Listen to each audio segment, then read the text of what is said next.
Hi, everyone! I'm Princess Emma, and today I'm opening the Royal Cat Training Academy. Meet my first student, Snowball. Snowball thinks she's already a princess, but let's see if she can pass my official princess tests. Lesson 1. Royal posture. A princess must sit straight and tall, like this. Snowball, show me your royal posture. Okay, let's try princess walking. Graceful steps, head held high. Lesson 2. Royal dining. We eat with proper manners, small bites, and no mess. Snowball, let me show you how princesses eat. Snowball. Snowball. Well, that is very creative dining. Snowball. Lesson 3. The royal wave. Gentle, elegant, like greeting your subjects.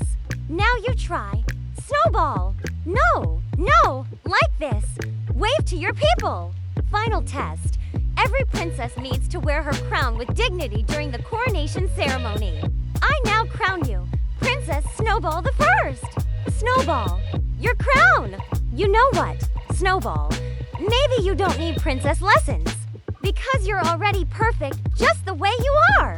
And honestly, you're more of a queen than a princess anyway. Thanks for watching our Royal Cat Training Academy. What should we try to teach Snowball next?